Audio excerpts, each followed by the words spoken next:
আলহামদুলিল্লাহ আলহামদুলিল্লাহ রাব্বিল আলামিন আর রহমানুর রহিম মালিক ইয়াউমিদ্দিন ইয়াকা না'বুদু ওয়া ইয়াকা নাস্তাঈন।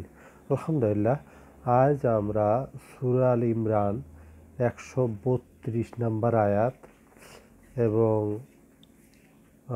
সূরা নিসা 80 নম্বর আয়াত এবং সূরা আল কামার 17 নম্বর আয়াত ইনশাআল্লাহ। আউযু বিল্লাহি মিনাশ শাইতানির রাজিম। বিসমিল্লাহির রহমানির রহিম। ওয়া আতিউল্লাহ ওয়ার রসুলা, আনুগত্য করো আল্লাহ ও তার রসুলের, লাআল্লাকুম তুরহামুন, যেন তোমাদের উপর দয়া করা হয়। আল্লাহ এবং তার রাসূলের অনুগত্য ছাড়া কিন্তু কোনো উপায় নেই। এর জন্য কি করতে হবে? আল্লাহ এবং আল্লাহর রসুলের যে কিতাব সেইগুলি পড়তে হবে এবং যেটা আমরা বুঝবো না সেটা অবশ্যই আলেম ওলামার কাছে উপদেশ গ্রহণ করতে হবে এবং ওলামায়ে হক এর কাছে, ওলামায়ে সুন্নাহ। আর ওলামায়ে হক কিন্তু আম্বিয়াদের উত্তরসূরি এবং ওলামায়ে সু এটা কিন্তু দাজ্জালের চেয়েও ভয়ঙ্কর এক ফিতনা, যেটা আমরা এর আগে আলোচনা করেছি ইনশাআল্লাহ। সূরা নিসা 80 নম্বর আয়াত, মান উতি উর রসুলু ফাকাদ আতা আল্লাহ। রাসূলের অনুগত মূলত আল্লাহরই অনুগত্য করা।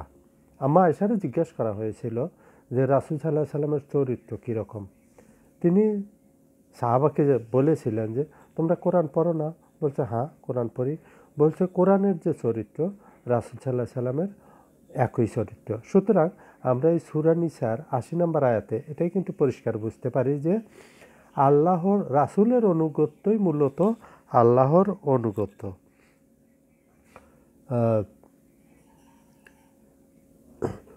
ওয়ালা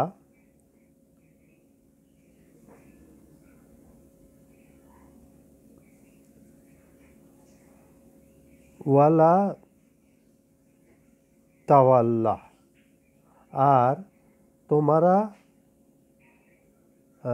বিমুখ হয় না। আর যদি বিমুখ হও, অর্থাৎ তাহলে আমি তোমাদের কাছে দারোগা হিসাবে প্রেরণ করি। আমি তোমাদেরকে জোর জবরদস্তি করে ইসলামের ভিতরে প্রবেশ করানোর জন্য আমাকে পাঠানো হয়নি। আমি রাসূল সাল্লাল্লাহু আলাইহি সাল্লামকে মূলত রাসূল সাল্লাল্লাহু আলাইহি সাল্লামকে পাঠানোর উদ্দেশ্য ছিল যে মুমিনদেরকে খুশির খবর শোনানো এবং অস্বীকারীদের অর্থাৎ কাফেরদেরকে সতর্ক করে দেওয়ার জন্য রাসূল সাল্লাল্লাহু আলাইহি সাল্লামকে পাঠানো হয়েছিল। সূরা নিসা 80 নম্বর আয়াত। সূরা আল কামার 17 নম্বর আয়াত,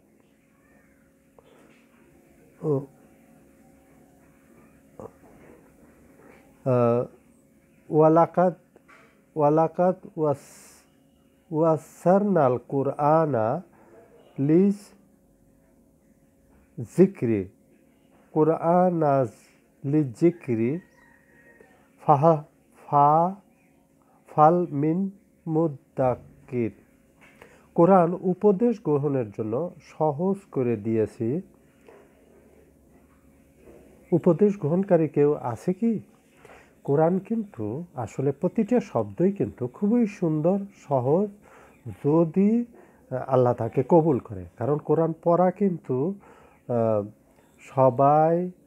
সবার দ্বারা সম্ভব হয় না। কারণ কোরআন পড়লে হেদায়েতের রাস্তায় এসে যাবে এবং হেদায়েতের রাস্তায় আসলেই সে মুক্তিপ্রাপ্ত হবে।